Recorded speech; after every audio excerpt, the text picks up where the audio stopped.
Hello बच्चों, कैसे हैं आप लोग। आई होप आप सब बहुत ही खुश हैं, मस्त हैं और मन लगाकर पढ़ाई तो कर रहे हैं। लेकिन जब भी कोई भी टीचर या हम टीचर्स आपको ये पूछते हैं कि बेटा आप लोग कैसे हैं, तो इसका सीधा सीधा अर्थ यही होता है कि हम ये कहना चाहते हैं बेटा कि आप लोग पढ़ाई कर रहे हैं या नहीं, आपकी पढ़ाई कैसे चल रही है। क्योंकि हम लोगों ने अब तक जितनी भी केमिस्ट्री में चैप्टर्स किए हैं बेटा, 3 चैप्टर्स हमने कर लिए। आज हम करने वाले हैं 4th चैप्टर, कार्बन और उसका उनके यौगिक्स, राइट।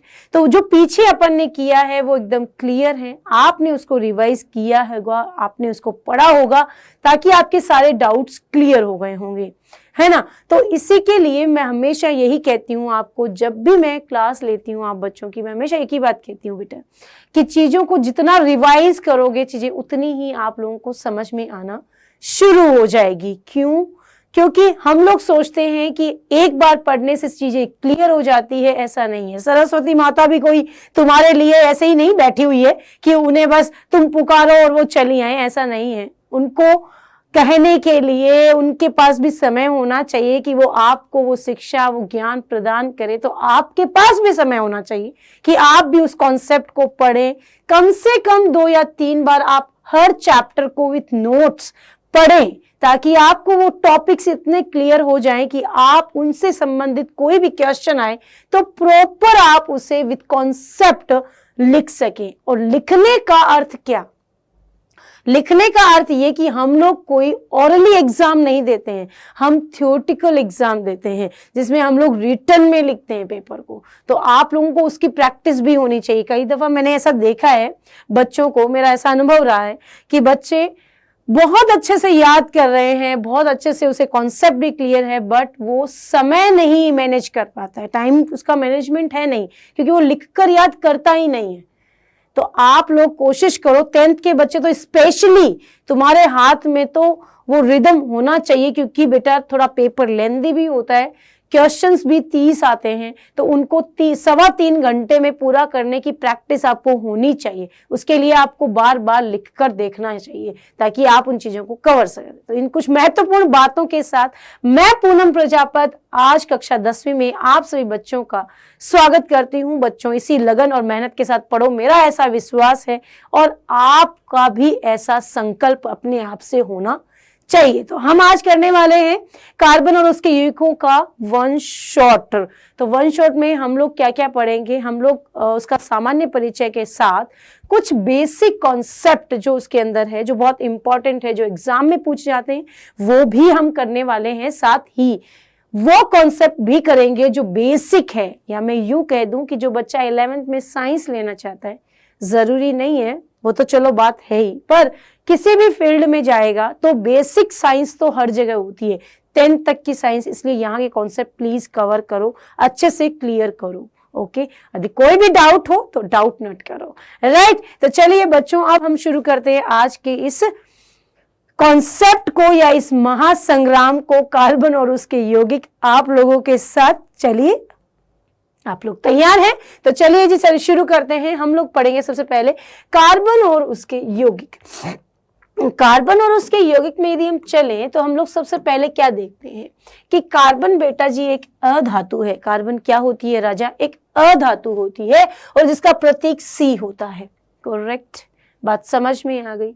सर्वोत्तमुखी तत्व कार्बन भूपर्पटी में खनिजों के रूप में 0.02% वायुमंडल में कार्बन डाइऑक्साइड के रूप में 0.03% उपस्थित होती है। यानी ये कहना चाहता है, क्या कहना चाहता है? ये कहना चाहते हैं कि कार्बन जो है वो हर जगह मौजूद है। पृथ्वी जो ऊपर मिट्टी है, भूपर्पटी है, वहां पर भी कार्बन मौजूद है। साथ ही साथ वायुमंडल में भी कार्बन मौजूद है, पर उसकी मात्रा कितनी है वो आपके सामने लिखी गई है, 0.02% ना 0.03%, राइट। साथ ही ये कहना चाहते हैं कि सभी सजीव और पौधे और जीव जंतुओं का शरीर कार्बन और उसके यौगिकों का बना होता है। यानी कि अपन किसी भी क्षेत्र में उतर जाएं, किसी भी क्षेत्र में उतर जाएं, हम देखते हैं कि अपनी बॉडी है, जैसे कि हम लोगों का शरीर है, उसमें हमारे पास अंदर ग्लूकोज उपस्थित है ना, जो ग्लाइकोजन के रूप में आपकी बॉडी में सेव होता है। सही बात है, ये सबको पता है, नहीं पता है तो आज मैंने बता दिया है।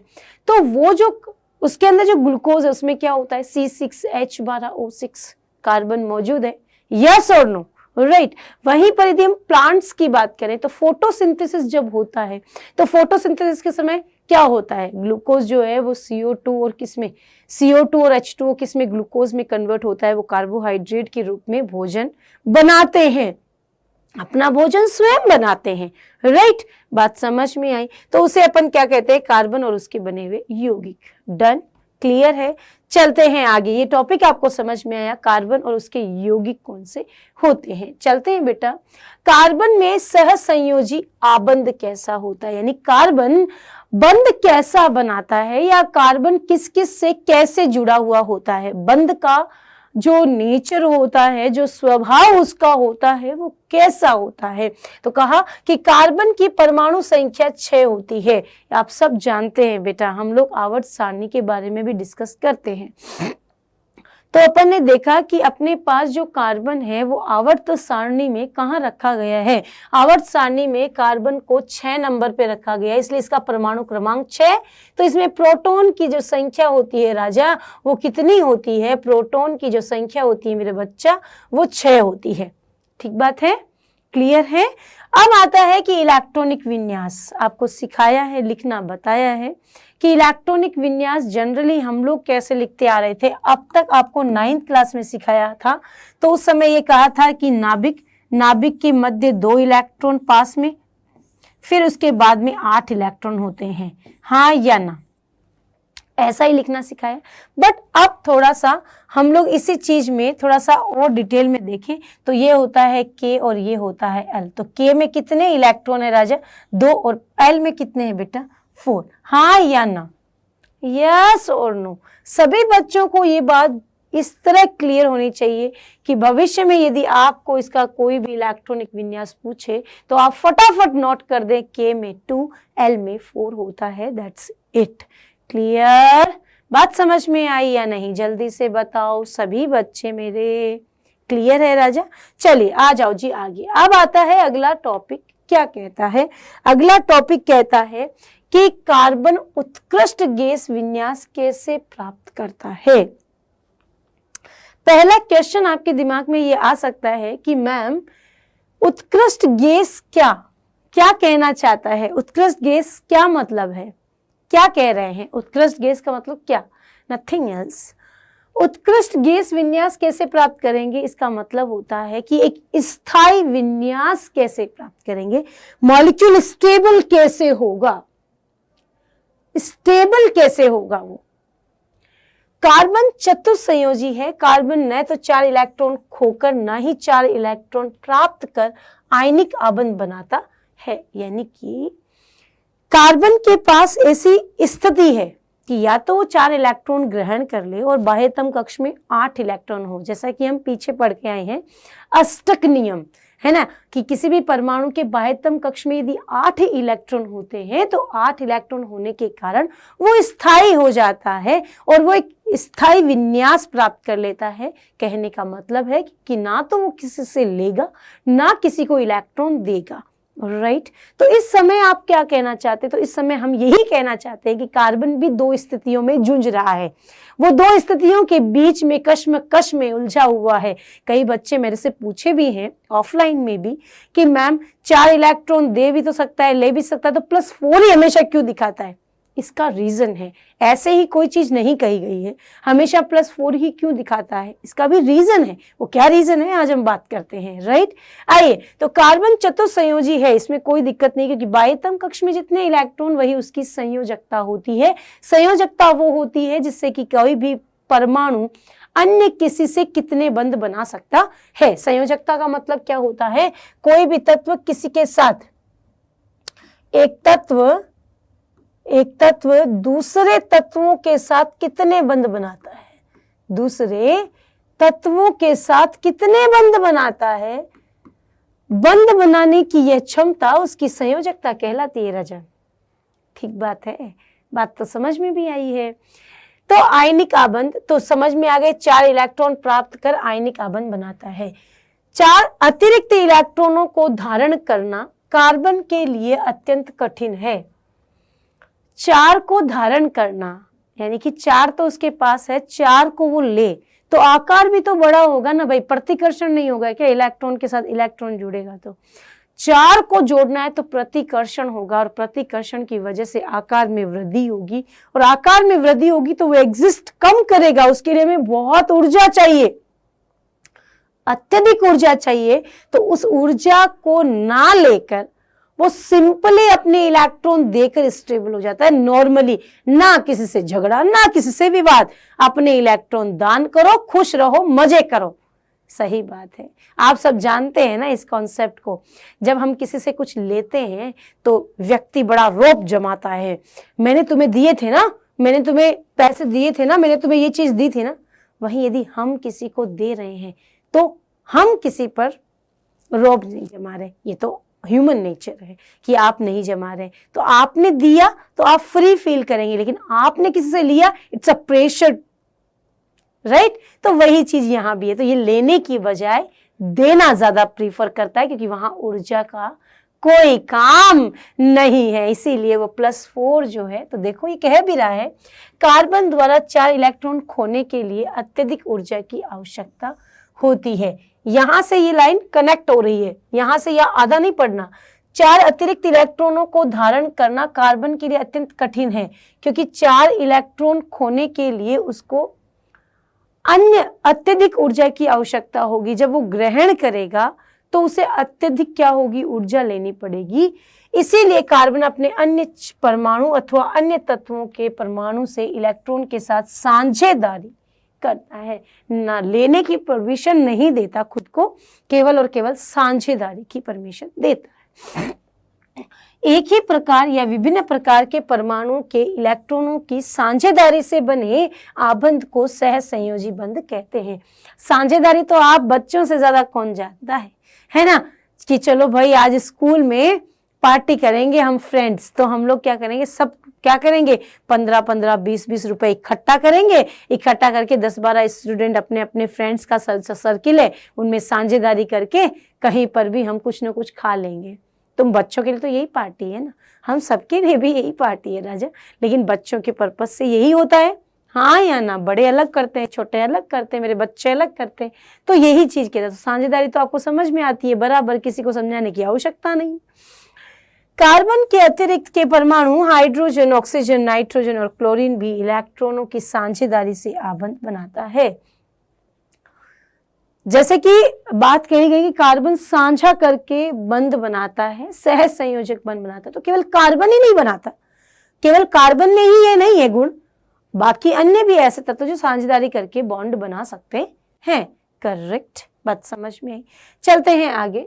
फॉर एग्जाम्पल, जैसे साझेदारी कैसे होती है, इसमें अपने को इलेक्ट्रॉन बिंदु संरचना से दिखाया गया है।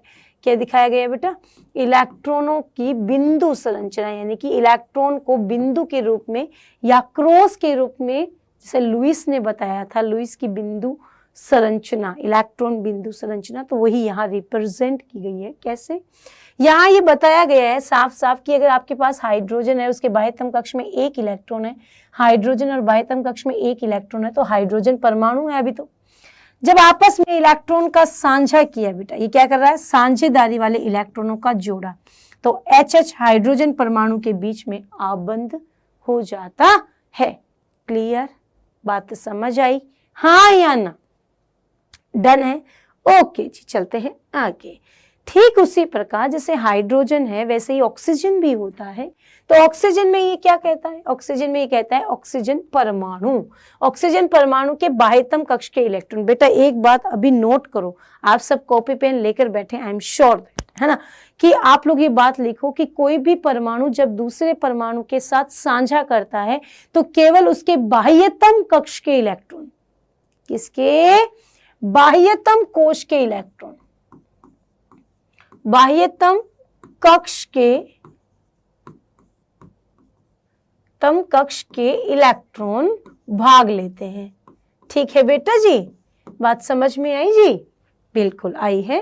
तो बाह्यतम कक्ष, अब ऑक्सीजन की तरफ मूव ऑन करो। ऑक्सीजन का परमाणु क्रमांक कितना होता है राजा? 8 होता है। KL, ठीक है, तो K में तो सबके पास 2 है और L में कितने हैं? 6। यानी ऑक्सीजन के बाह्यतम कक्ष में कितने इलेक्ट्रॉन है राजा? 6 है। 2, 2, 4 और 2, 6 दिखाई दे रहे? 2, 2, 4 और 2, 6। अब इनको स्थायी होने के लिए कितने चाहिए? 8 इलेक्ट्रॉन चाहिए। कितने चाहिए? स्थायी होने के लिए 8 इलेक्ट्रॉन की आवश्यकता है। तो क्या करेगा? क्या करेगा? ये दो इलेक्ट्रॉनों का परस्पर क्या करेंगे बेटा? साझा करेंगे। दिख रहे हैं? देखो किया ना, इसके 2 और इसके भी 2 साझा किया, साझेदारी करके इलेक्ट्रॉनों के 2 जोड़े बन गए और आपस में बन गया परमाणु से O2 अणु। क्लियर? कोई दिक्कत नहीं, किसी को भी होनी भी नहीं चाहिए। चलें जी बेटा जी, समझ में आ गया है। अब चलते हैं आगे बेटे। ठीक उसी प्रकार नाइट्रोजन की भी बात की जा सकती है कि नाइट्रोजन क्या कर रहा है? नाइट्रोजन कुछ नहीं कर रहा है। नाइट्रोजन भी ठीक वही काम कर रहा है जो ऑक्सीजन ने किया, जो हाइड्रोजन ने किया, बाह्यतम कक्ष के इलेक्ट्रॉनों का साझा कर रहा है। यहाँ अब आपको कोई दिक्कत नहीं होगी कि साझे में कौन भाग लेता है, तो आप फटाक से बोलना कि बाह्यतम कक्ष के इलेक्ट्रॉन भाग लेते हैं। अब बाह्यतम कक्ष के इलेक्ट्रॉन कैसे मालूम चलेगा? लिख लेना कि LMN और मालूम चल जाएगा बाह्यतम कक्ष में कितने इलेक्ट्रॉन है। आप देखेंगे नाइट्रोजन में तो K और L, नाइट्रोजन का परमाणु क्रमांक राजा 7 होता है, सबको पता है, 2 और 5। बाह्यतम कक्ष में कितना इलेक्ट्रॉन है? 5। ओहो, इट्स वेरी इजी है ना? हाँ, बहुत इजी है, बस थोड़ा सा अपन समझने में ही थोड़ा सा वे ऑफ एक्सप्लेनेशन जो होता है वो चेंज हो जाता है। इसकी वजह से हम लोग थोड़ा सा डिस्ट्रैक्ट हो जाते हैं कि पता नहीं समझ आएगा कि नहीं आएगा। आ जाता है, थोड़ा ध्यान लगाओ, कंफर्म समझ में आएगा। तो नाइट्रोजन परमाणु, ठीक बात है बेटा। तो नाइट्रोजन अणु बन गया, परमाणु से ये 3 इलेक्ट्रॉन, इन्होंने 3। क्यों भाई 3-3 का क्यों किया? कमेंट में लिखो क्यों किया 3-3 का? क्योंकि 8 करना है बाह्यतम कक्ष में, हमारे पास बाह्यतम कक्ष में 5 इलेक्ट्रॉन है, तो 3-3 का साझा करेंगे तो बाह्यतम कक्ष में कितने हो गए? 6, 7, 8, 6, 7, 8, अष्टक पूरा है साहब। क्लियर? बात समझ में आई सभी बच्चों को? तो जल्दी से थम्स अप भेजेंगे, जल्दी जल्दी जल्दी। ओके, आइए, बिल्कुल जी बिल्कुल, चलते हैं आगे।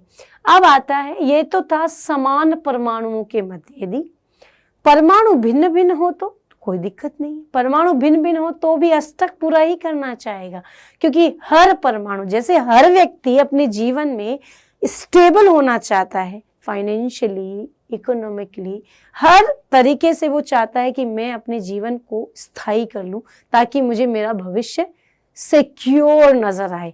वैसे ही हर परमाणु भी चाहता है कि मैं अपने आप को स्थिर कर दूं ताकि मेरे से कोई भी लड़ाई झगड़ा ना करे, मुझसे कोई भी इलेक्ट्रॉन ना मांगे। तो यहां पर इन्होंने कहा ऑक्सीजन और 2 हाइड्रोजन परमाणु में एकल आबंध, जैसे H2O। तो H2O में क्या हुआ राजा? एक दोनों H आपस में क्या करते हैं? साझेदारी करके अष्टक पूरा करते हैं ऑक्सीजन का, और खुद का क्या पूरा करते हैं? द्विलक। अब प्रश्न आया, मैम ये द्विलक क्या होता है? जो बाह्यतम कक्ष में 2 ही इलेक्ट्रॉन रखते हैं, क्योंकि छोटे आकार के जो होते हैं ना, वो 8 इलेक्ट्रॉन तो पॉसिबल नहीं है, तो कितने रखता है? 2। उसे हम लोग क्या कहते हैं? द्विलक। जब अष्टक पूरा करने की बात आती तो 8 इलेक्ट्रॉन। ठीक है, समझ में आई? Okay, done. आइए जी, ऐसा ही देखो स्ट्रक्चर नजर आएगा जल के अणु का। आ गया कि नहीं? बात तो समझ आई कि नहीं? सभी बच्चों को जल्दी बताओ जी, जल्दी बताओ जी, जल्दी बताओ। सबको आई? बिल्कुल जी बिल्कुल, आने भी चाहिए। फटाफट सभी बच्चे उतारेंगे ताकि सारी चीजें क्लियर हो जाए। चलते हैं आगे। सहसंयोजी यौगिकों के भौतिक गुण। सहसंयोजी यौगिकों के भौतिक गुण से क्या मतलब है बेटा? क्या कहना चाहता है? सहसंयोजी भौतिक गुण यानी कि साझेदारी जब की जाती है, जब कोई भी परमाणु दूसरे परमाणु के साथ साझा करता है, तो ऐसे तो नहीं आए कि आया मुझे तुमसे दोस्ती करनी है, ऐसा पॉसिबल नहीं है। पहले हम थोड़ा थोड़ा साथ रहेंगे, थोड़ी थोड़ी बातें शेयर होगी, फिर मेंटलिटी पता होती है कि हाँ ये मेरी तरह सोचता है, हम लोग शायद दोस्त बन सकते हैं। फिर कोई चीज़ों का आदान प्रदान होता है, एक दूसरे से लेना देना होता है, तो हम सोच सकते हैं हाँ यहाँ साझेदारी हो सकती है, ये मुझे समझता है, मैं इसे समझता हूँ, तो गुणधर्म उसके भी होते हैं।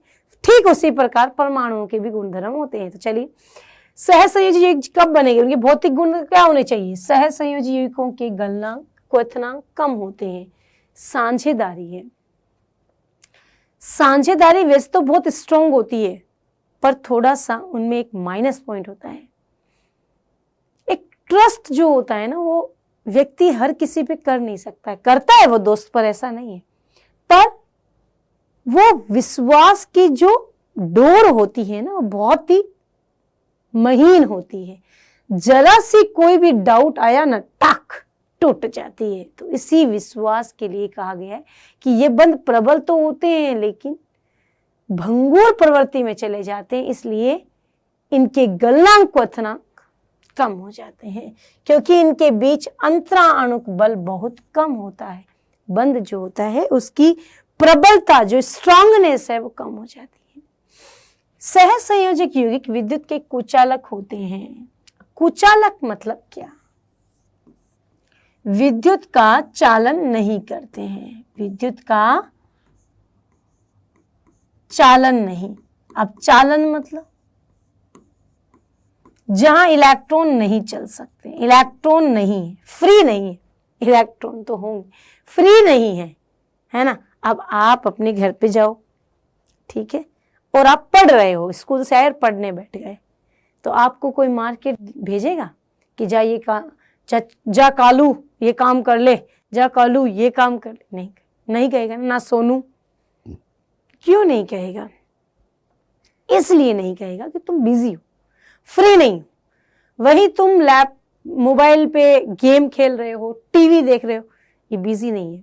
पेरेंट्स की नजर में ये टाइम पास हो रहा है, खड़ा करो इसको, भेजो मार्केट, जाओ भाई कालू, जाओ भाई भूरा, जाओ भाई सोना, मार्केट से कॉफी ले आओ, मिर्च ले आओ, टमाटर ले आओ। इट्स अ नॉर्मल थिंग ना भाई, फ्री रहोगे तो काम होगा। यही यहाँ कहना चाहता है कि कुचालक कब? जब सब व्यस्त हैं, कोई किसी को काम नहीं करवा सकता, क्योंकि इनमें आवेशित कण नहीं होते हैं। ये इलेक्ट्रॉन फ्री नहीं है भाई। ठीक बात समझ में आ गई? अब भूलेंगे नहीं ना, कालू भूरू जो भी नाम है। आइए जी, चलते हैं आगे। अब आती है अगला पॉइंट, कार्बन की सर्वोत्तमुखी प्रवृत्ति। कार्बन की सर्वोत्तमुखी प्रवृत्ति का क्या मतलब होता है? सर्वोत्तमुखी प्रवृत्ति का मतलब होता है हमेशा कार्बन किस वे में काम करता है, उसकी काम करने का तरीका कैसा है, वो किस तरह पाया जाता है, हम उसे किस तरह से यूज करते हैं, ये उसकी प्रवृत्ति होती है। हर व्यक्ति की होती है ना, कोई बहुत सॉफ्ट नेचर का होता है, कोई बहुत ही हार्ड नेचर का होता है, कोई बहुत ही प्यार से बात करता है, कोई बहुत ही रूडली बात करता है। सबका नेचर होता है, ठीक उसी पर परमाणु का भी नेचर है। क्या है? आई श्रृंखलन का गुण है ना, ये जॉइंट फैमिली को प्रीफर करता है हमेशा, अकेला नहीं चाहता। ये नहीं चाहता कि मैं अकेला रहूं, ये कहता है हम सब साथ मिलकर रहें, हम साथ साथ है। ये इस कॉन्सेप्ट पर काम करता है। कौन? कार्बन। तो अब नहीं बोलोगे। कार्बन श्रृंखलन गुण रखता है, यानी कार्बन कार्बन परमाणुओं के बीच सहसंयोजी आबंध बनाकर लंबी श्रृंखला, शाखित श्रृंखला और वलय संरचना वाले यौगिकों का निर्माण करता है। क्या करता है बेटा? यौगिकों का निर्माण करता है, यानी कि ये इस तरह से लंबी कार्बन श्रृंखला, फिर शाखित श्रृंखला। शाखित मतलब बेटा जो श्रृंखला में ना आए, बाहर रहे, वो शाखित। वलय, ये कार्बन की वलय हो गई। इस प्रकार से कई अन्य तरीकों में ये पाया जाता है, लेकिन अकेला नहीं, हम साथ साथ है राइट। तो इस कॉन्सेप्ट पे ये काम करता है। कार्बन के परमाणु एक दूसरे से एकल, द्वि और त्रि आबंध द्वारा जुड़े हो सकते हैं। ठीक बात है। अब आता है second concept, it's a very very important, ये जुड़ता तो है पर खुद कितने एक साथ जोड़ सकता है? 4। बताओ क्यों? अभी मैंने बताया था कि बाह्यतम कक्ष में जितने इलेक्ट्रॉन हो उसकी संयोजकता, और संयोजकता मतलब बंध बनाने की क्षमता। तो कार्बन के बाह्यतम कक्ष में कितने इलेक्ट्रॉन है? 4। कितने बंध बनाएगा? 4। करेक्ट। तो नाम क्या दिया? चतुक संयोजी। कार्बन परमाणु की संयोजकता 4 है, जिसके कारण कार्बन 4 अन्य कार्बन परमाणु एक संयोजी परमाणु hydrogen, chlorine, oxygen, nitrogen, sulphur के साथ आबंध बना सकता है। डन? बात समझ में आई? यस और नो? जल्दी से बताएंगे। अब तो कोई भी बच्चा इस प्रवृत्ति को नहीं भूल सकता है। आप में से पता चल गया श्रृंखलन और चतुस्संयोजी। कई एकल बंध यानी एक एक इलेक्ट्रॉन वाले, जिनके बाह्यतम कक्ष में एक इलेक्ट्रॉन की आवश्यकता है या एक इलेक्ट्रॉन ज्यादा है, तो साझेदारी में वो भाग ले सकते हैं। किसके साथ? कार्बन के साथ। ओके, चलिए आते हैं। अब आता है अगला concept, it's a very very important, कि कार्बन जब जुड़ता है तो बंध बनाता है। बंध बनाने की प्रवृत्ति कैसी है? बंध बनाने की प्रवृत्ति इन सेंस कि वो केवल एकल बंध बनाता है, वो द्विया बंध बनाता है, वो त्रिया बंध, वो क्या कितने बंध बनाता है भाई? वो बताओ आप। तो आओ वही बता रहे, आ जाओ। तो ये कहा संतृप्त और असंतृप्त, दो नाम दिए। मतलब क्या? संतृप्त और असंतृप्त का मतलब, संतृप्त मतलब जैसे आपके सामने एक प्लेट में गुलाब जामुन रखे, ओ माय गॉड, गरम गरम, ये ठंडी का मौसम और सामने गरम गरम गुलाब जामुन, सोने पे सुहागा जैसा है ना? गुलाब जामुन तो वैसे ही पसंद, और फिर गरम गरम हो तो कहने ही क्या। ठीक। अब आप 4 दोस्त बैठे, एक दोस्त ने कहा, एक उठाया, खाया,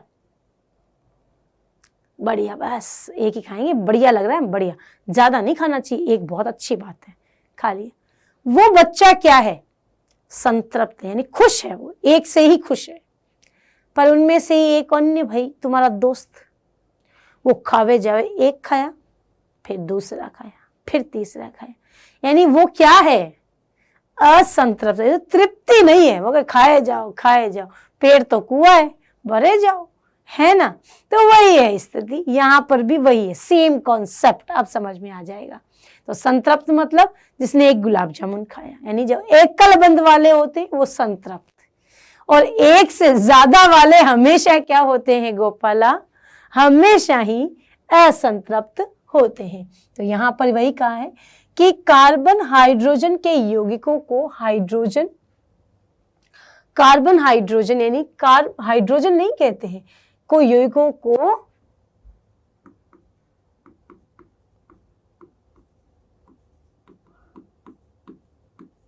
कार्बोहाइड्रोजन युक्त यौगिक कहते हैं या कार्बोहाइड्राइड कहते हैं। ठीक है, ये 2 प्रकार कहते हैं। हाँ, हाइड्रोकार्बन,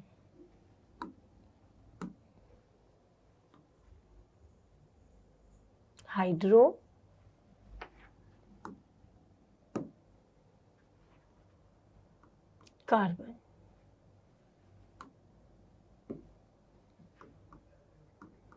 ठीक है बच्चों?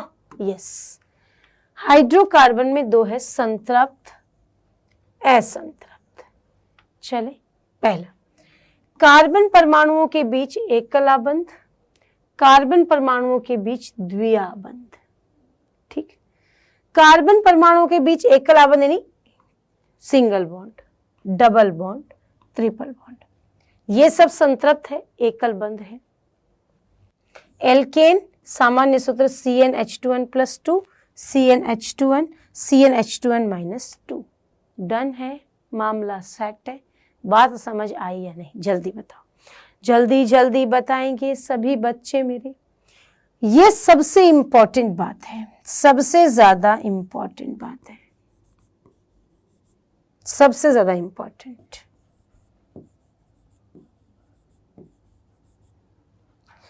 आपको यहां से क्वेश्चन जरूर पूछा जाता है।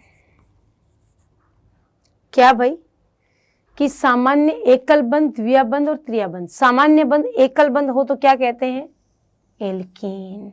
बेटा कार्बन एकल बंध से है, कार्बन की संख्या नहीं पता है तो एल्क, पर एकल बंध है तो हमेशा क्या लगेगा, एन, एल्केन। डबल बॉन्ड, कार्बन की संख्या पता नहीं है, एल्क प्लस ईन। ईन कब लगता है राजा, जब द्विया बंध होता है। ट्रिपल बॉन्ड में एल्क प्लस आइन, हमेशा नाम के पीछे क्या लगा दो, आइन।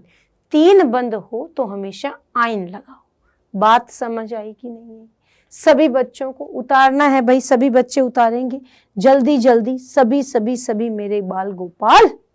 बात समझ में? ये हमेशा याद रखो, CnH2n प्लस 2 एल्केन, -2 एल्काइन, और ये -2 + 2 कुछ नहीं, दैट इज एल्कीन।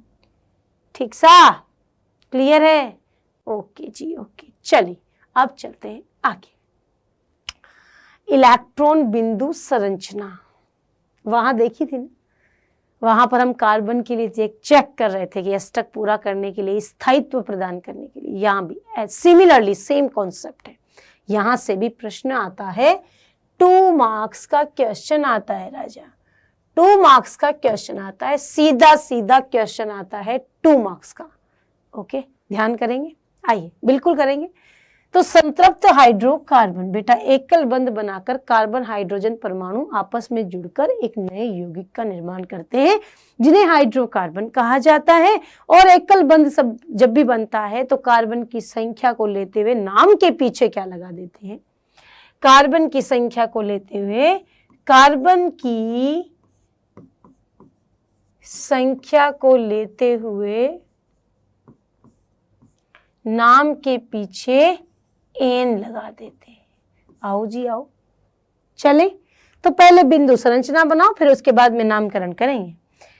कितने कार्बन है राजा? 2। दोनों के बाद 4-4 इलेक्ट्रॉन आपको दिखाई दे रहे होंगे। क्रॉस वाले सब क्या हैं?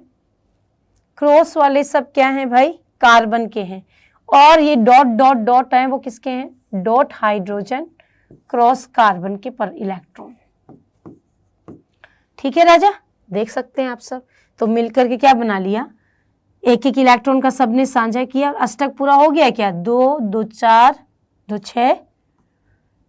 और हाइड्रोजन का क्या पूरा होता है बेटा? हाइड्रोजन का क्या पूरा होता है? द्विलक। जल्दी बता दो, जल्दी बता दो, होता है कि नहीं द्विलक पूरा? चले, ओके डन। आ जाओ, चलते हैं आगे। अब आता है हाइड्रोकार्बन का नामकरण। बिंदु संरचना तो समझ में आ गई। अब हाइड्रोकार्बन का नामकरण, एकल बंध होगा एन, द्वियाबंध ईन, त्रियाबंध आइन। खत्म। आओ, अब सबसे पहले कार्बन कितने हैं बेटा? कार्बन ध्यान करना, 1 carbon, 2 carbon, 3 carbon, 6 carbon, 7 carbon, 8 carbon. 1 carbon है तो मेथ, 8 प्रोप, ब्यूट। 4 को क्या कहते हैं? ब्यूट। 5 को पेंट, 6 को हेक्स, 7 को हेप्ट, 8 को ऑक्ट। क्लियर है? 9 को नॉन, 10 को डेका। ठीक बात है राजा? ठीक है, आ जाओ। तो सबसे पहले कार्बन 1, तो क्या नाम है? मेथ। अब आओ, कार्बन के बीच कैसा बंध है? एकल एन। क्या नाम बना? मेथेन। अब तो सबके नामकरण खुद कर सकते हो। एथेन, C2H6, एक खुली संरचना है भाई कार्बन की। ठीक है, चारों संयोजकताएं पूर्ण है, 1 2 3 और 4, 1 2 3 और 4। एक ही बंद बच्चा, ये 2 मत समझ लेना राजा, कल को तुम कहे 2 बंद है। नहीं नहीं, एक ही।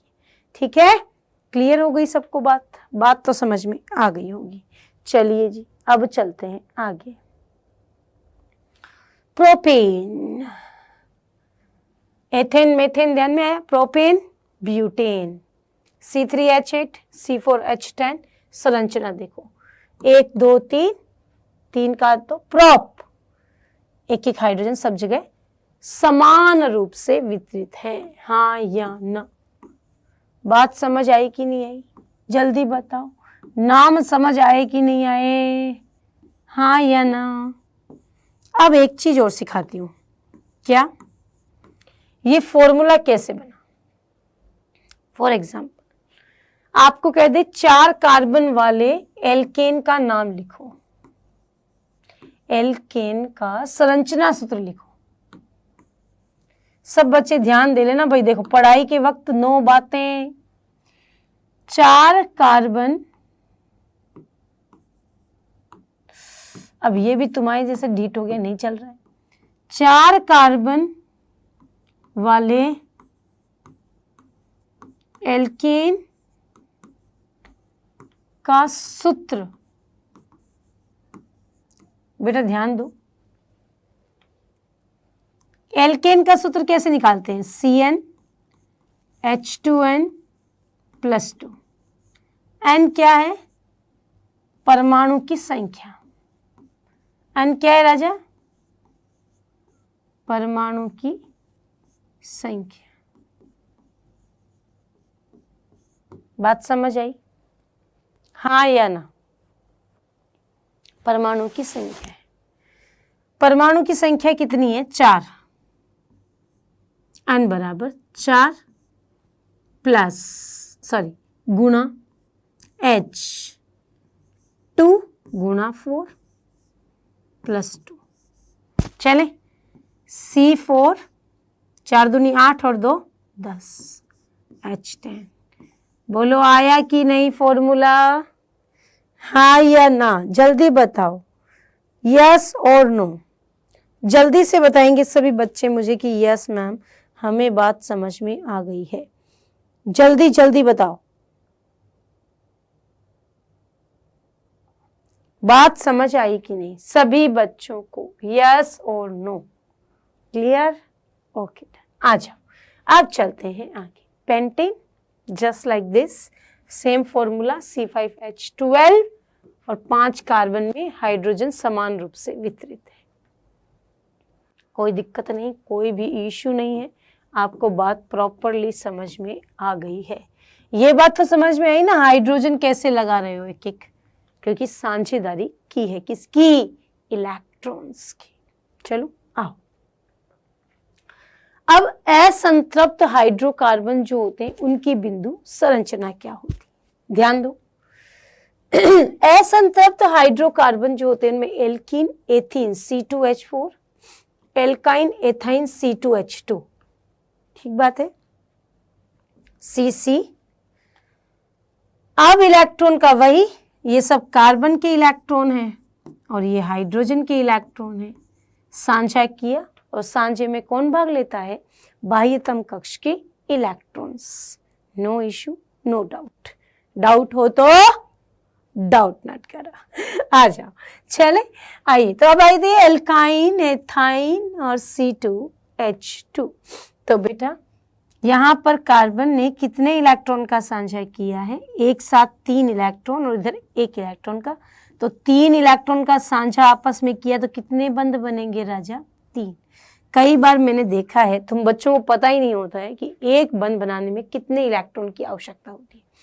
ध्यान दो, एक बंध बनाने के लिए हमेशा हमेशा हमेशा हमेशा कितने? 2 इलेक्ट्रॉन की आवश्यकता होती है। कितने बेटा? 2। तो 3 के लिए 6 इलेक्ट्रॉन सामने नजर आ रहे हैं, कोई इश्यू नहीं है, सब बच्चों को क्लियर है। चलते हैं आगे। हाइड्रोकार्बन के योग, नाम, आणविक सूत्र, संरचना सूत्र, यानी कि जब द्वितीय बंध युक्त आते हैं असंतृप्त में आता है एल्कीन और एल्काइन। सही बात है, यस और नो? यस और नो, बात समझ आई कि नहीं? सबको आनी चाहिए तो समझ में कि अगर अपने पास द्वितीय बंध है तो वो असंतृप्त है। अब द्वितीय बंध है तो नाम के पीछे ईन, और बंध कितने होंगे? 2, डबल बॉन्ड। यानी कार्बन की यदि आप बात करें तो डबल बॉन्ड से कार्बन जुड़ा है और अब 2-2 संयोजकता खाली है। भाई तुम्हारी इच्छा है वो, जहां कुछ नहीं हो वहां हमेशा हाइड्रोजन ही होता है, हाइड्रोजन ही आपको यहाँ पर लगाना है, क्योंकि हमें कुछ दिया गया नहीं है। अगर दिया हुआ हो क्लोरीन भी दिया जा सकता है। एकल बंध बनाने वाला कोई भी परमाणु आपको कार्बन के साथ जोड़ने के लिए दिया जा सकता है, तो आप जोड़ सकते हैं, बट बस शर्त है कि वो एक ही बंध बनाए, यानी कि एक ही इलेक्ट्रॉन का साझा करे। तो बात समझ में आई। तो यहां था C2H4, तो ये आ गई आपकी। क्लियर है? बात समझ में आई। 2 बंध के बाद में 4 हाइड्रोजन यहां लगा दिए गए। ठीक उसी प्रकार 3 कार्बन 4 कार्बन। अब ये कैसे बना? 3 कार्बन को बेटा क्या बोलते हो राजा? प्रोप प्लस बेटा इन, तो नाम क्या दिया? प्रोपीन। हाँ या ना? 4 कार्बन है तो क्या लिखते हैं बेटा? ब्यूट प्लस इन, क्या होता है गोपाला? ब्यूटीन। सही है? बात समझ में आ गई? तो जल्दी से फटाफट उतारेंगे सभी बच्चे, ताकि आपको ये कॉन्सेप्ट बेटा एग्जाम में आता है तो थोड़ा सा ध्यान कर लेना, ताकि बात चीजें समझ में आ जाए, है ना। अच्छे से कवर करना, अच्छे चीजों को समझना, क्योंकि मैंने तो पूरा क्लियर कर दिया, पर आपकी भी ये जिम्मेदारी है कि कम से कम इसे 3 बार अपनी कॉपी में लिखें जरूर। लिखोगे तभी जाके चीजें क्लियर होगी। ठीक है, चले आइए जी। अब आता है एल्काइन, अपना कार्बन कार्बन का ट्रिपल बंध युक्त, यानी कि ट्रिपल यानी कि 3-3 बंध बनाएगा कार्बन। अब अगर कार्बन ने कार्बन के साथ 3 बंध बना लिए तो एक ही तो बंध खाली रहा। अब कोई भी हाइड्रोजन आकर एक एक साथ में जुड़ सकता है, एक ही हाइड्रोजन जुड़ सकता है।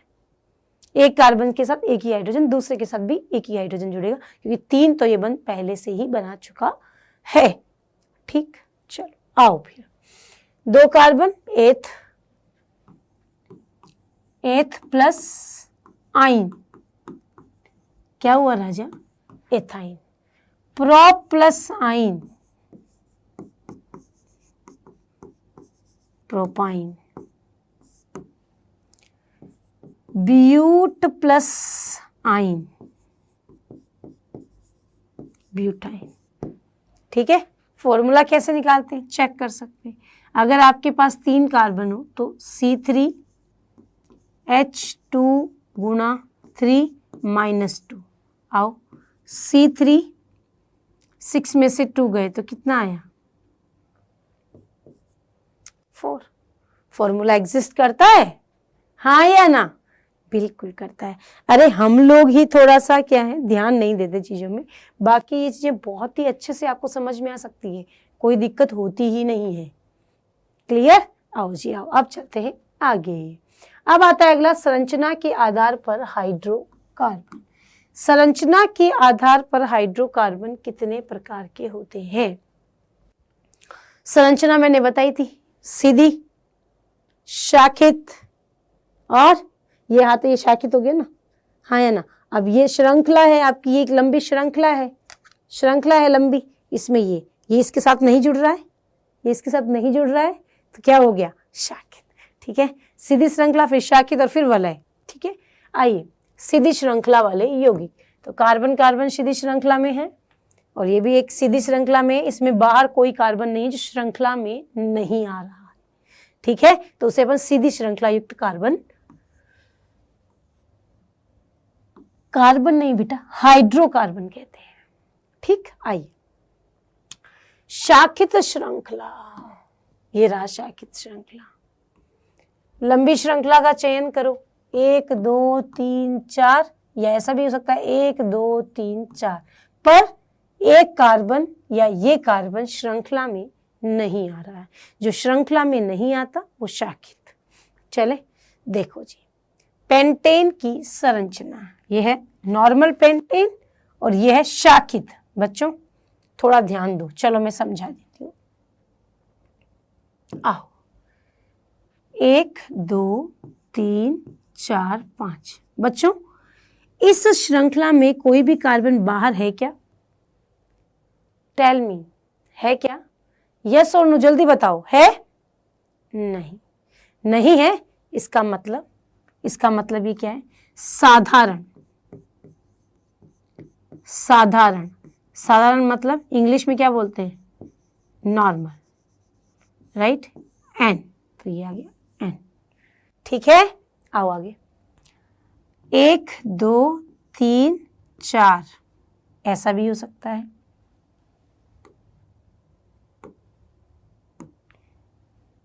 एक, दो, तीन, चार। इनको ऐसे देखो, चाहे सॉरी क्या कर ले बताओ।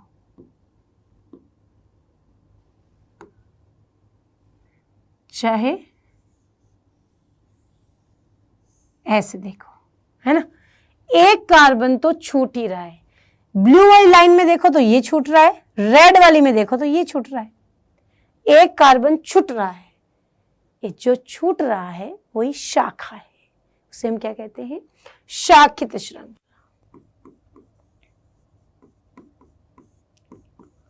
ठीक बात है गोपाला, ओके। आइसोपेंटेन। चले, उपरोक्त 3 उदाहरण में आणविक सूत्र समान है लेकिन भिन्न भिन्न संरचना वाले यौगिकों को संरचनात्मक समावयवता कहते हैं। यानी कि जो ऊपर आपने संरचनाएं देखी है उनमें क्या होता है? संरचनात्मक समावयवी होते हैं। संरचनात्मक समावयवी मतलब उपरोक्त तीनों उदाहरण में आणविक सूत्र समान है, यानी कि आणविक सूत्र क्या करते हैं? समान होते हैं। C5H क्या, अगर एल्केन की बात करूं तो क्या होता है? H10 होता है, C5H10। यस और नो, बात समझ में आई या नहीं? जल्दी बताओ, यस और नो। क्लियर है ना? अगर अपन ये बात करें, देख लो ना, C5H2 × 5 + 2, तो 5 दूनी 10, 11 12, 12। ठीक है, क्लियर है, कोई दिक्कत नहीं है।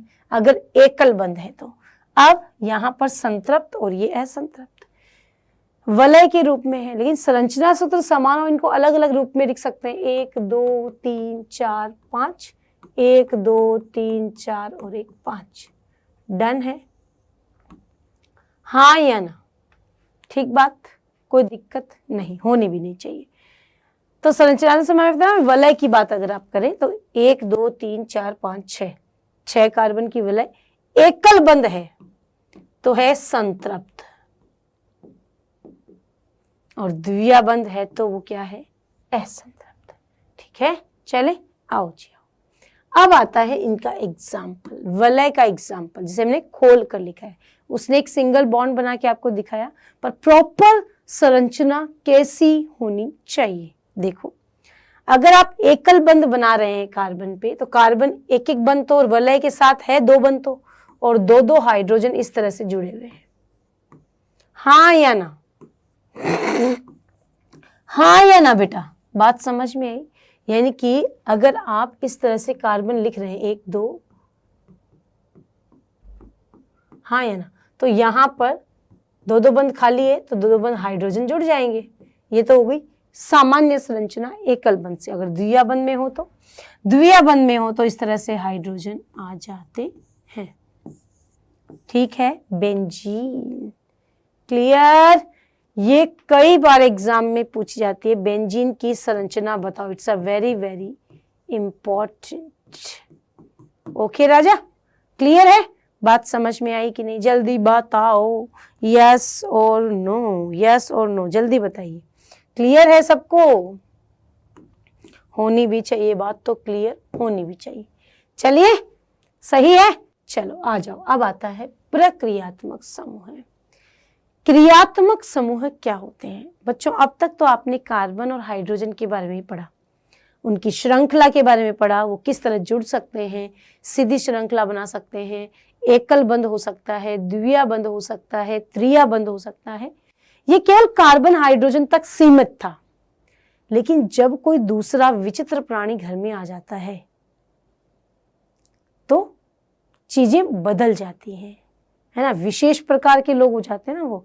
आप सब देखते होंगे कि अपन घर में अपने हिसाब से कैसे भी रह लेते हैं, लेकिन जैसे ही कोई बाहर वाला आता है तो एकदम सिस्टमैटिक डिनर सेट निकलता है, कांच के गिलासों का सेट निकलता है, सिस्टमैटिक घर में एकदम, है ना। सेम ऐसा ही यहाँ है कि अब तक आपने एकलबंद से जैसे भी देखा ठीक था, लेकिन अगर कोई बाहर से समूह आया, कोई फंक्शनल ग्रुप आया, प्रक्रियात्मक समूह को इंग्लिश में फंक्शनल ग्रुप कहते हैं।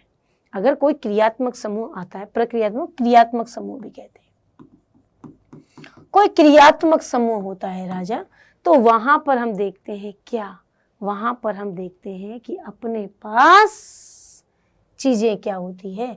हाइड्रोकार्बन श्रृंखला में यह तत्व एक या अधिक हाइड्रोजन को इस प्रकार प्रतिस्थापित करते हैं कि कार्बन की संयोजकता संतुष्ट रहती है। ऐसे तत्वों को विषम परमाणु कहते हैं। क्या कहते हैं? विषम परमाणु कहते हैं। विषम परमाणु का मतलब क्या भाई?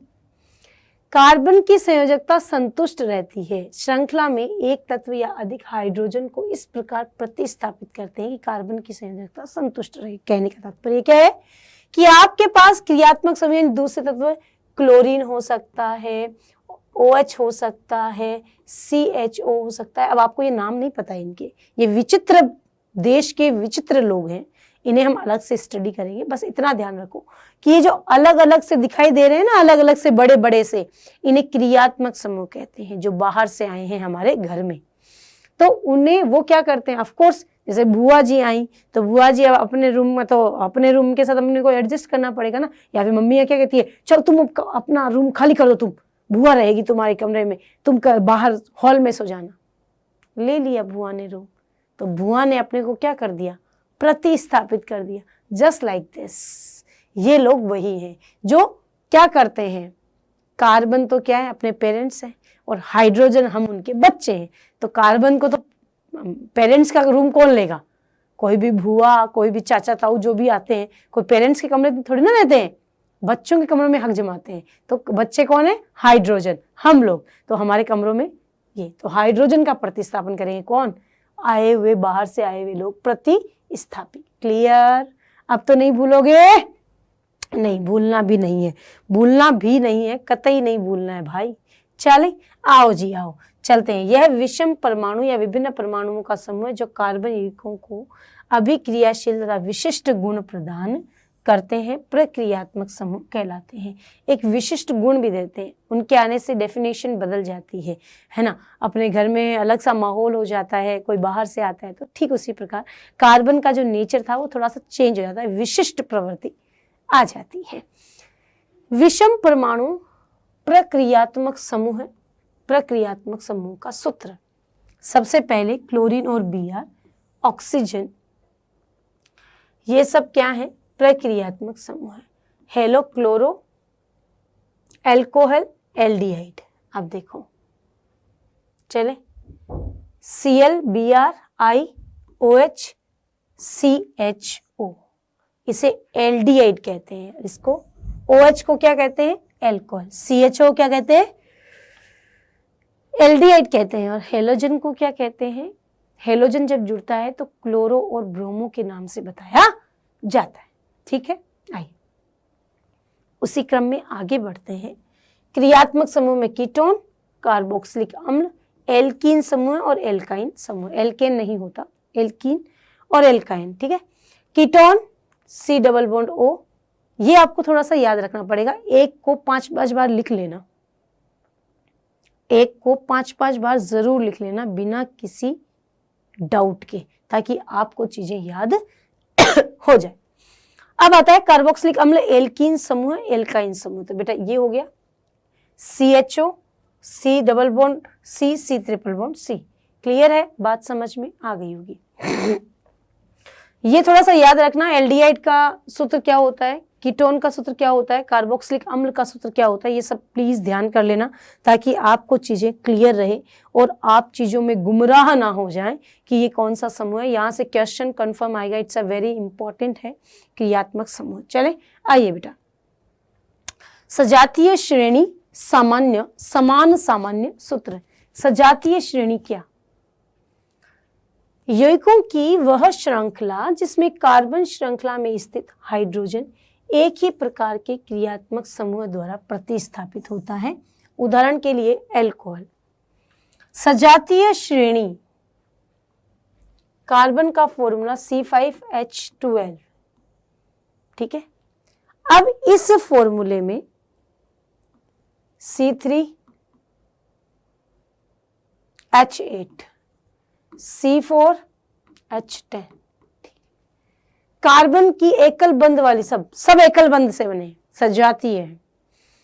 अब इनके हाइड्रोजन को एक ही OH के द्वारा यानी एक ही फंक्शनल ग्रुप द्वारा समझाया जा रहा है, प्रतिस्थापित किया जा रहा है, तो उसे हम क्या कहते हैं? सजातीय श्रेणी का प्रतिस्थापन। वही सामान्य सूत्र, सजातीय श्रेणी के लिए उत्तर सदस्य CH2 का अंतर 14 म्यू द्रव्यमान इकाई का अंतर होता है। सामान्य रासायनिक गुणधर्म तथा अणु द्रव्यमान बढ़ने से भौतिक गुणधर्मों में भिन्नता आ जाती है। गुणधर्म तो बदलेंगे ना भाई, भार बदलने से गलनांक क्वथनांक में चेंज आएगा, और अणुभार बदलने से किसी के अंदर डिसॉल्व होने की कैपेसिटी में चेंज आएगा। ठोस का गुण द्रव में हो सकता है, द्रव का गुण ठोस में हो सकता है, तो ऐसे वेरिएशंस देखे जा सकते हैं। अब आता है बेटा, इन यौगिकों का नामकरण कैसे करेंगे, यानी कि कार्बन यौगिकों की नाम पद्धतियां जिसमें क्रियात्मक समूह मौजूद है। अब क्रियात्मक समूह जब भी मौजूद हो तो दो चीजें हमेशा ध्यान रखो कि आपको क्रियात्मक समूह में दो चीजें ध्यान में रखनी है। दो चीजें क्या ध्यान में रखनी है? दो चीजें ये ध्यान में रखनी है कि क्रियात्मक समूह या तो नाम के पीछे यानी नाम के पीछे लगते हैं या नाम के आगे। आगे तो पूर्व लग्न और पीछे तो अनुलग्न। ठीक बात। पूर्व लग्न अनुलग्न, नाम के पीछे, किसके नाम के पीछे? कार्बन श्रृंखला के नाम के पीछे। जैसे पेंट, 5 कार्बन तो पेंट, एकल बंध तो एन, और OH है तो ऑल, नाम के पीछे लगेगा। समझ आ रही? वापस सुनो, नाम के पीछे कैसे? जैसे आपके पास कार्बन की 3 श्रृंखला है और यहाँ OH लगा है, तो देखो बेटा कितने कार्बन है? 3, तो क्या बोलोगे? प्रोप, प्लस एकल बंध तो ई। क्या ही कर लें बताओ? का ही कर लें? एन,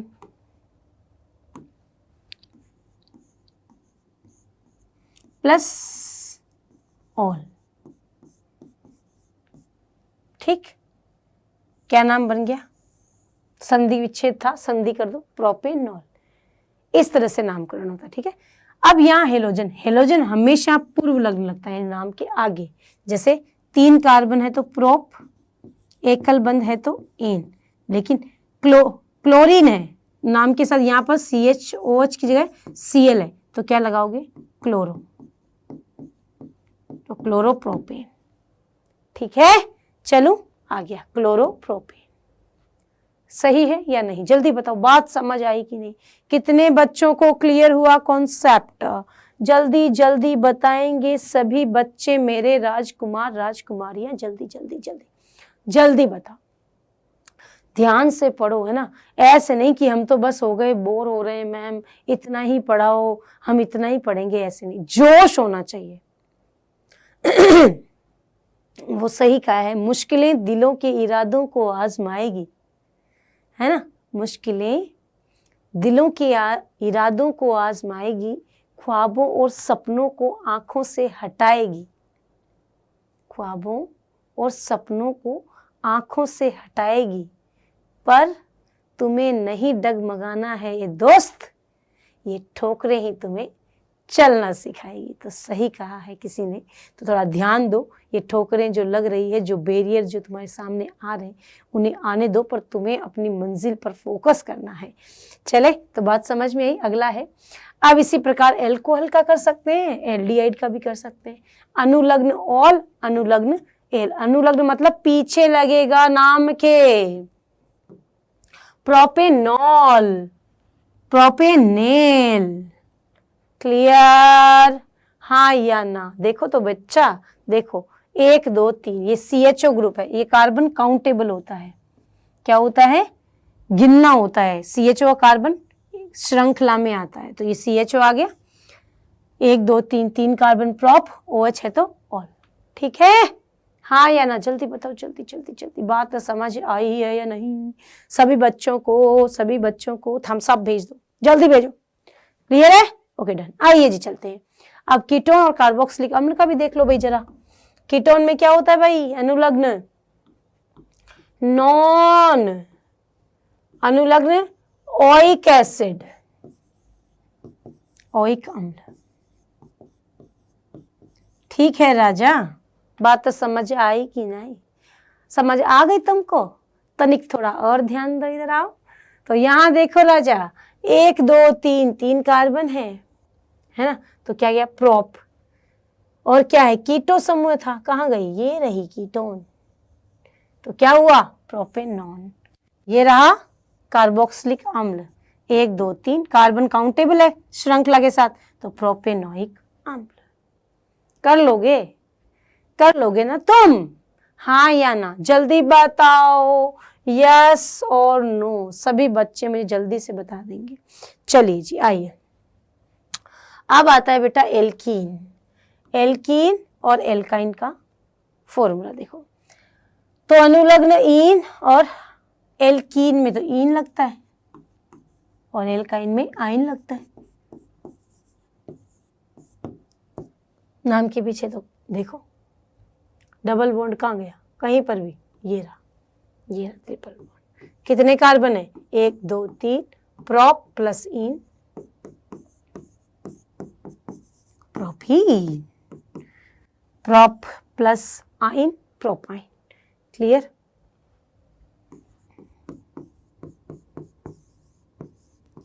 ठीक बात है बेटा, बात समझ में आ गई सभी को? कोई दिक्कत, कोई इश्यू, कोई शक, कोई शंका नहीं? चलो, कार्बन यौगिकों के रासायनिक गुणधर्म कितने होते हैं? कार्बन यौगिकों के रासायनिक गुणधर्म की आप बात करें तो उनके रासायनिक गुणधर्म ये कहते हैं कि कार्बन किसी के साथ जुड़कर क्या बनाता है, क्या नया बनाता है, उसमें क्या चेंजेस आते हैं, तो उसे हम लोग क्या कहते हैं? रासायनिक गुणधर्म। ठीक बात है? जल्दी बताओ, यस और नो। बात समझ आ रही है या नहीं? सभी भैया बहनों को, मेरे राजकुमारियों को। मैंने देखा कई बच्चे मुझे कहते हैं, मैम आप राजा राजा क्यों करती हैं, मैम आप राजकुमार क्यों बोलती? तुम ये सोचो, राजा क्या होता है? जो पूरे देश पर, गांव पर राज करता है। तुम अपने आप को राजा नहीं समझते हैं? अपने आप को राजा नहीं समझते तुम? हर चीज को पॉजिटिव में देखो ना। हम तो पॉजिटिव ही समझाते हैं। समझ आ रही है? अब से नहीं कहना। इधर आओ। तो दहन CH4 plus O2 is equal to CO2 plus 2H2O plus ऊष्मा। कार्बन को जब जलाया जाता है तो कार्बन डाइऑक्साइड और जल प्राप्त होता है। कार्बन और उसके यौगिक ईंधन के रूप में इस्तेमाल किए जाते हैं क्योंकि दहन पर प्रचुर मात्रा में ऊष्मा व प्रकाश मुक्त होता है। जब कार्बन को जलाया जाता है तो ऑफ कोर्स ऊष्मा, ऊर्जा और प्रकाश उत्पन्न होता है। संतृप्त हाइड्रोकार्बन वायु की उपस्थिति में जलाने पर नीली स्वच्छ ज्वाला उत्पन्न करते हैं। स्वतंत्र, ये इंपॉर्टेंट है बातें, थोड़ा ध्यान कर लेना। संतृप्त हाइड्रोकार्बन दहन करने पर धुएं वाली पीली ज्वाला उत्पन्न करते हैं क्योंकि असंतृप्त हाइड्रोकार्बन में कार्बन की प्रतिशत मात्रा संतृप्त हाइड्रोकार्बन से अधिक होती है। क्या कहना चाहता है? असंतृप्त हाइड्रोकार्बन को जब जलाया जाता है, यानी कि जब कार्बन आपस में डबल और ट्रिपल बॉन्ड से जुड़ा हुआ है, जब उन्हें जलाया जाता है तो वो पीली ज्वाला के साथ जलता है। आप लोगों ने देखा होगा बेटा, गैस सिलेंडर को देखा है तो आपने देखा होगा जब स्टार्टिंग में जब नया नया सिलेंडर लगाते हैं तो एकदम येलो ज्वाला के साथ, नीली और येलो ज्वाला के साथ वो जलता है प्रॉपर, कोई दिक्कत नहीं है, और उससे बर्तन काले भी नहीं होते। लेकिन जब वो खत्म होने वाला होता है तो धीरे धीरे बर्तन क्या होते हैं? काले होने शुरू हो जाते हैं, उसी गैस से ही। जबकि चूल्हे पे तो नहीं रखा है ना, गैस में भी। तो वो यही कह रहे हैं कि जब आप असंतृप्त को धुएं वाली पीली ज्वाला के साथ, क्योंकि असंतृप्त हाइड्रोकार्बन में कार्बन की प्रतिशत मात्रा संतृप्त हाइड्रोकार्बन से अधिक होती है और वायु की उपस्थिति में कार्बन का पूर्ण अपचयन नहीं होता है, पूरी तरह से वो टूटता नहीं है। चलिए आ जाओ, अगला पॉइंट है ऑक्सीकरण। वो तो क्या था, दहन। अब दहन मतलब जलाना, जलाना मतलब टूटना। अब आता है ऑक्सीकरण, कार्बन का ऑक्सीकरण यानी कार्बन के साथ ऑक्सीजन का जुड़ना, या ऑक्सीजन जुड़ा हुआ है तो ऑक्सीजन की मात्रा को बढ़ा देना। तो कहता है कि क्षारीय पोटेशियम परमैंगनेट या अम्लीय पोटेशियम डाइक्रोमेट की उपस्थिति में एल्कोहल कार्बोक्सिलिक अम्ल में परिवर्तित होते हैं, जैसे CH3CH2OH, CH3COOH। ठीक है। एथेनॉल, एथेनोइक अम्ल। एथेनॉल समझ में आया, 2 कार्बन है, OH है तो एथेनॉल हो गया। वहीं पर 2 कार्बन है पर कार्बोक्सिलिक अम्ल है तो ओइक अम्ल हो गया। ठीक बात, हाँ या ना, क्लियर है? ठीक है, होना भी चाहिए। आता है संकलन अभिक्रिया। संकलन मतलब क्या बेटा? संकलन का मतलब है जब कार्बन कार्बन के बीच द्विया बंध है या त्रिया बंध है तो उन बंधों को तोड़ो और तोड़ करके एकल बंध में कन्वर्ट कर दो, यानी एक ही बंध होना चाहिए, डबल ट्रिपल बॉन्ड नहीं चाहिए। इसी मैकेनिज्म को संकलन कहते हैं। तो देखो, असंतृप्त हाइड्रोकार्बन जिसमें कार्बन कार्बन के बीच द्विया बंध था, बंध को तोड़ा, तोड़कर एकल बंध बना दिया और नाम दे दिया संतृप्त हाइड्रोकार्बन। जब आप इसको तोड़ोगे तो जगह तो खाली होगी ना, तो वहां पर ये हाइड्रोजन आके जुड़ जाएंगे। क्लियर? तो देखो ना, आर तो पहले से ही थे आपके पास, दिख रहा होगा, ये नए हाइड्रोजन और जुड़ गए। तो इसे क्या कहते हैं? संकलन अभिक्रिया कहते हैं। चलते हैं आगे। आओ भाई, पैलेडियम या निकल जैसे उत्प्रेरकों की उपस्थिति में असंतृप्त हाइड्रोकार्बन में हाइड्रोजन जुड़कर संतृप्त हाइड्रोकार्बन बनाते हैं। It's a very very important for the exam. वनस्पति तेलों से वनस्पति घी का निर्माण किस विधि से किया जाता है? ये क्वेश्चन ऐसे ही आएगा, एकदम ऐसे ही, कि वनस्पति तेलों से वनस्पति घी किस विधि से बनाया जाता है? तो आप लिखेंगे संकलन अभिक्रिया से बनाया जाता है, जिसे हेलोजनीकरण कहते हैं। It's a very very very important. बच्चों, ऐसे ही नोट्स में लिख लेना। अगर वास्तव में तुम पढ़ रहे हो, वास्तव में तुम्हें लगता है कि हाँ हमें अच्छे अंक लाने हैं, तो जो मैं बता रही हूँ वो करके जाना। मैं तो कह रही हूँ अभी कि बेटा एग्जाम में ये ऐसे के ऐसे क्वेश्चंस मिलेंगे तुम्हें। चलें, अगली आती है प्रतिस्थापन अभिक्रिया। बहुत कम पूछ जाती है पर पढ़ना तो चाहिए। प्रतिस्थापन मतलब हाइड्रोजन का प्रतिस्थापन क्लोरीन के द्वारा कर दिया जाता है और CH3Cl बन जाता है। ठीक, कोई दिक्कत नहीं। चलो भाई, कुछ महत्वपूर्ण कार्बन यौगिक जैसे एथेनॉल और एथेनोइक अम्ल। महत्वपूर्ण क्यों बोला गया? क्योंकि इनमें से क्वेश्चन आता है। एथेनॉल के गुण क्या होते हैं, इसे कैसे बनाया जाता है? एथेनोइक अम्ल के गुण क्या होते हैं, इसे कैसे बनाया जाता है? तो इस पर्पस से थोड़ा सा ध्यान रखने के लिए बताया गया है कुछ महत्वपूर्ण कार्बन यौगिक एथेनॉल और उनके एथेनोइक अम्ल। एथेनॉल के भौतिक गुण। एथेनॉल कैसा होता है? सब लोगों ने वाइन के बारे में तो सुना ही है ना? देखो बेटा, एक होती है चीजों की जानकारी और एक होती है चीजों को अपन अपनी लाइफ में उतारें। Sir, 2 different things. ध्यान से सुनना। जरूरी नहीं है कि हम चीजों को ग्रहण करके ही उसको एक्सप्लेन करें। No, it's not necessary. हम उसकी स्टडी करके भी हम उसके बारे में जानकारी प्राप्त कर सकते हैं। ज्यादा मॉडर्निज्म जरूरत नहीं है। बच्चों, आप लोगों की ये जो उम्र है ना, जो अभी 15 से लेकर 18 वर्ष तक की या 20 वर्ष तक की जो टीनेजर्स आपकी एज है, उस एज में कई चीजें आपको देखने को मिलेगी। जैसे लोग आएंगे आपकी जिंदगी में, आपके दोस्त यार आएंगे और वो आपको कहेंगे कि ये देखो एंजॉय कितना करते हैं, चलो पार्टी में चलते हैं, है ना? और इस दौरान तुम्हारे मम्मी पापा तुम्हें कहेंगे कि मत जाओ, तो तुम्हें लगेंगे ये तो हमारे दुश्मन है ना? वो दुश्मन नहीं है, वो तुम्हें उस जो गलत डायरेक्शन है उसमें जाने से रोक रहे हैं। आप अगर रुक जाते हैं, आपके लिए बेनिफिट है। नहीं रुकते हैं तो आपको बात समझ आएगी, पर वही बात आपको 5 साल बाद समझ आएगी कि काश उस समय मम्मी पापा की बात मान ली जाती है ना। आज हम टॉपिक पढ़ाते हैं तो बच्चे, आप लोगों में से कई बच्चे, अरे ये तो वही है, हम तो जानते हैं, आजकल तो इसका ही ट्रेंड है। नथिंग, नहीं, तुम्हारे संस्कारों को भूल कर जो भी तुम काम करोगे वो गलत है। पेरेंट्स के अगेंस्ट कभी नहीं, कभी भी नहीं। जो उम्र है इस उम्र के अकॉर्डिंग अपने आप को ढालना है। ठीक है, चीज़ें आएगी, लोग आएंगे, आपके साथ वाले कई बच्चे कुछ भी गलत मतलब कि चीज़ें जैसे कि कोई भी नशा कुछ भी कर सकते हैं, कोई भी काम कर सकते हैं, लेकिन बेटा अपने आप को सेफ रखना और दूसरे को भी सेव करना, इट्स अ ह्यूमन नेचर होना चाहिए। इंसानियत, मनुष्यता यही कहती है। तो आप बच्चे क्या हैं, अभी जिस उम्र में हो उस उम्र में थोड़ा सा distraction it's a normal thing, but उस डिस्ट्रैक्शन में अपने आप को किस तरह मजबूती से आगे बढ़ाना है, इट्स योर चॉइस। ताकि आप एक तरफ आपका भविष्य है, एक तरफ आप नरक की ओर जाएंगे। आपको अपना फ्यूचर ब्राइट करना है, आगे जाओ। दोस्ती नहीं छोड़ो, दोस्त को भी रखो। ऐसा थोड़ी कह रहे हैं कि दोस्ती के बिना चलेगा, नहीं, वो भी होने चाहिए, लाइफ में फन भी होना चाहिए। बट इसका कतई मतलब ये नहीं है कि फन की डेफिनेशन ही बदल दी जाए।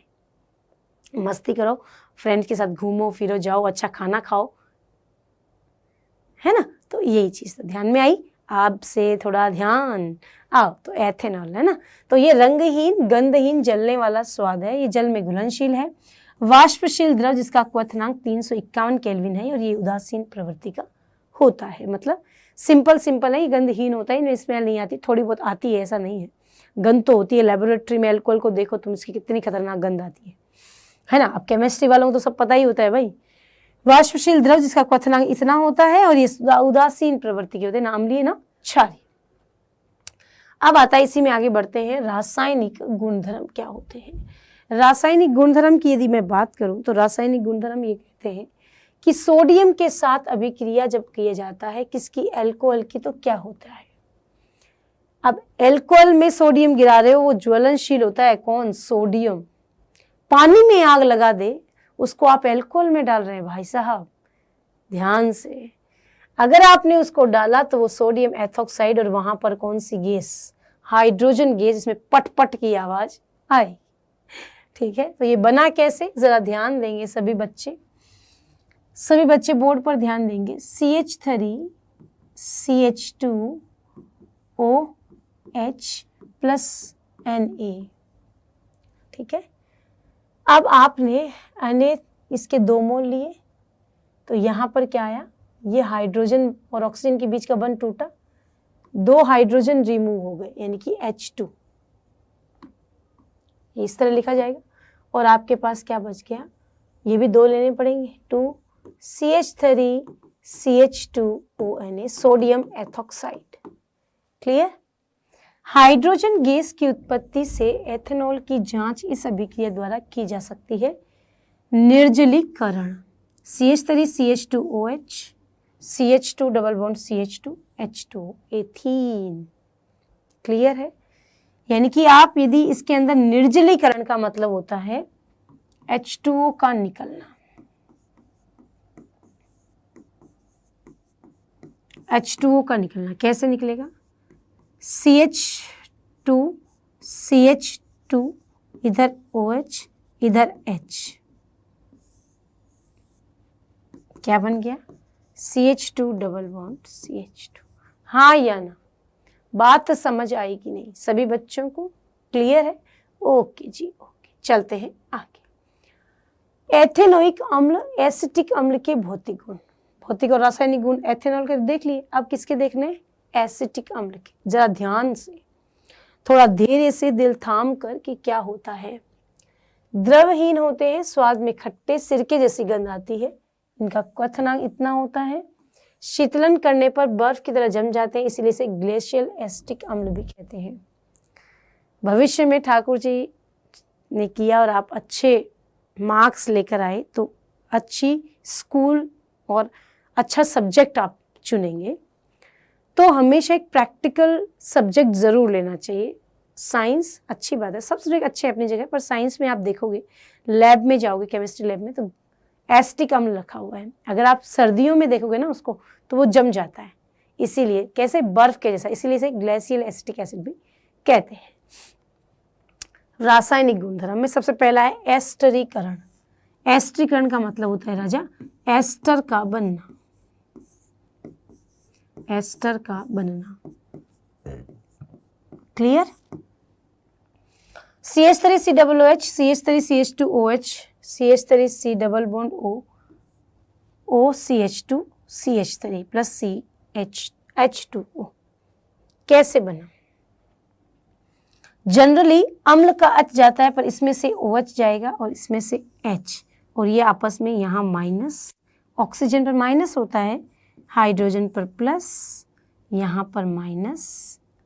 अब यहाँ पर ये चीज थोड़ा ध्यान देने वाली है, यहाँ पर आएगा प्लस, यहाँ पर आएगा माइनस। क्लियर है? मीठी फलों जैसी गंध वाले एस्टर का निर्माण, मतलब कि क्या कहना चाहता है कि हमेशा अपने को कोई भी चीज देखनी हो तो उसमें अपन देखते हैं कि अपने पास कोई भी मीठे फल जो होते हैं उसमें अपन देखते हैं कि गंध वाले एस्टर, यानी कि एस्टर की गंध कैसी होती है, फलों जैसी होती है। ठीक है, बात समझ में आ गई? तो अब अपने को मीठी फलों जैसी गंध वाले एस्टर का निर्माण कैसे करना है बच्चों, तो देखोगे कि अपने पास जो भी फल है वो क्या कर रहे हैं, फलों की गंध कैसी होती है, तो फलों की गंध हम देखते हैं कि मीठी होती है ना। एप्पल की फ्रूट, आपने एपी फिश नाम सुना होगा ना, बहुत ट्रेंडिंग में, बच्चे बहुत पीते हैं, वही सेम यहाँ है। तो रासायनिक गुणधर्म में एस्टरीकरण, एस्टर का बनना। क्लियर? तो वहां पर एस्टर इस तरह से बनाया जाता है। बात समझ में आई? सबको क्लियर हो गई? तो चलते हैं आगे। आओ जी आओ, सबसे इंपॉर्टेंट टॉपिक जो 4 मार्क्स का आता है, 4 मार्क्स का आता है। क्या आता है? साबुनीकरण।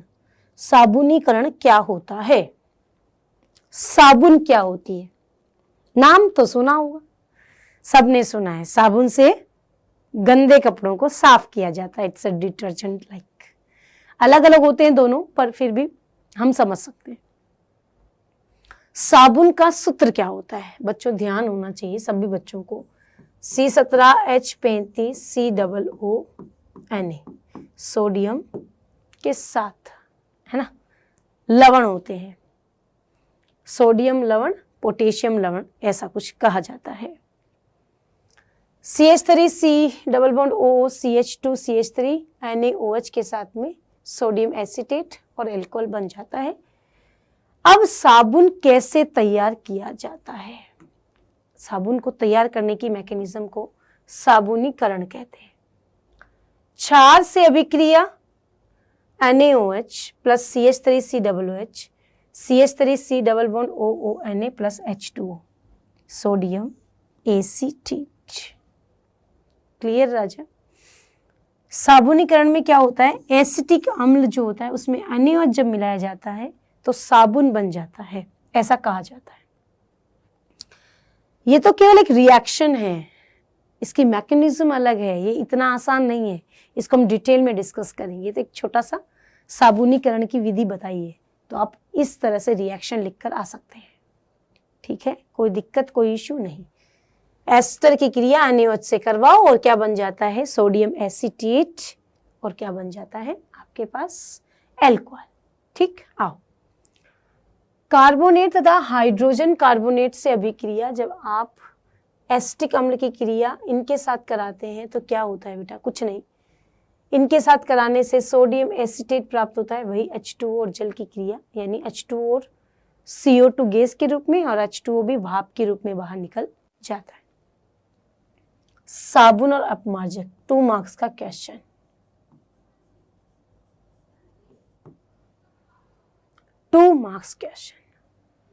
साबुन लंबी श्रृंखला वाले कार्बोक्सिलिक अम्लों के सोडियम पोटेशियम लवण होते हैं। C17H35COONA। साबुन केवल मृदु जल में सफाई करते हैं। अपमार्जक लंबी श्रृंखला वाले तो होते हैं, पर मृदु और कठोर दोनों जल में सफाई की जाती है। यानी कि साबुन और अपमार्जक में क्या डिफरेंस है? अगर आप साबुन से कपड़े धो रहे हैं और सर्फ डिटर्जेंट जिसे हम कहते हैं उससे यदि आप कपड़े धो रहे हैं, तो what is the major difference between साबुन और अपमार्जक? तो क्या बताया गया है, साबुन केवल मृदु जल में ही क्रिया करेगा, अपमार्जक दोनों में करेगा। लंबी श्रृंखला वाले कार्बोक्सिलिक एसिड के सोडियम पोटेशियम लवण है और ये अमोनियम या सल्फोनेट लवण है। It's a very very important, आपको ध्यान में रखनी है ये बात। और ये अंतर जरूर आता है, आएगा, इस बार भी आएगा, ये पेपर में छपा हुआ है, ये एग्जामिनर को बहुत पसंद है ये, इसलिए ध्यान। ठीक, चलो आ जाओ। अब साबुन का अणु, एक साबुन का अणु वो कैसे रिएक्ट करता है देखो। जल रागी सीरा, जल विरागी सीरा। अब पहले ध्यान दो, साबुन क्या होता है? साबुन का फॉर्मूला C17H35COONA, ठीक है।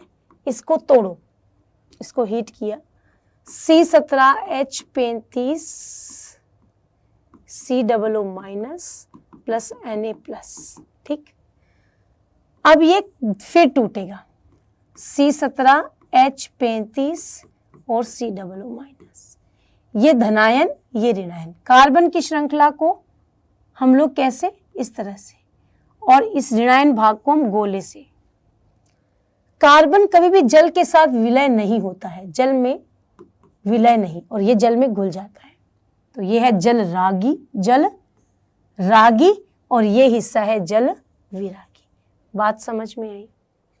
जल रागी और विरागी का मतलब समझ में आ रहा है कि नहीं? जल्दी बताओ, यस और नो। सभी बच्चे जल्दी से बता दो, जल्दी जल्दी जल्दी जल्दी बताओ बेटा, जल्दी से बता दो। जल्दी से सभी बच्चे बताएंगे कि क्या हम लोग जल रागी और विरागी को समझ सकते हैं, हाँ या ना? हाँ या ना, जल्दी बताओ बेटा। साबुन अणु की संरचना, साबुन की सफाई प्रक्रिया। अब हम लोग साबुन ये मिल गया, अब इसकी सफाई प्रक्रिया, यानी साबुन को एक टब में, पानी में गंदा पानी है, तेल प्लस जल है। अब इसके अंदर आपने क्या किया, क्या किया बेटा? इसके अंदर अपन ने क्या किया कि अपने पास साबुन थी, साबुन को डाल दिया।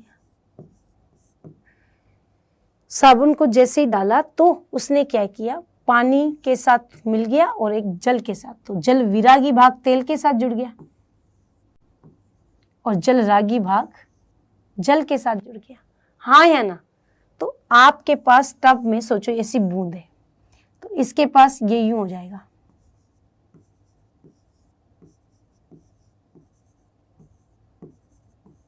ये तेल है, तेल की बूंद है, और ये आपकी साबुन है। तो ऐसी संरचना बन जाती है। तो जल विरागी तेल में और जल रागी चारों ओर से गिरकर मिसेल की संरचना बना देते हैं। ये रहा मिसेल, हाँ या ना? बात समझ आ रही है नहीं? जल्दी बताओ, जल्दी जल्दी जल्दी। सभी बच्चों को बात समझ में आई है या नहीं? जल्दी से बता दीजिए, हाँ या ना? क्लियर है सभी का, सारे पॉइंट्स, हाँ या ना? साबुन का मिसेल मेल को पानी में घोलने में मदद करता है, उससे कपड़े साफ हो जाते हैं। ये बात तो मैंने समझाई दी, जल रागी और जल विरागी भाग, ठीक। आओ, साबुन कठोर जल में उपस्थित मैग्नीशियम तथा कैल्शियम के लवण के साथ अभिक्रिया करके अघुलनशील पदार्थ स्कम बनाता है। ये स्कम सफाई प्रक्रिया में बाधा डालता है। अपमार्जक का उपयोग करके कठोर जल की सफाई प्रक्रिया प्रभावशाली कठोर नल में उपस्थित मैग्नीशियम और कैल्शियम आयनों के साथ अघुलनशील स्कीम की तरह नहीं बनता है। यानी साबुन कठोर जल में मैग्नीशियम और कैल्शियम लवण के साथ अभिक्रिया करके क्या बनाता है, स्कम बनाता है। एक कठोर सा पदार्थ बनाता है जो कि डिजोल्व होने से रोकता है, सफाई नहीं करने देता, चिपकता है, बार बार चिपक जाता है, इसे स्कम कहते हैं।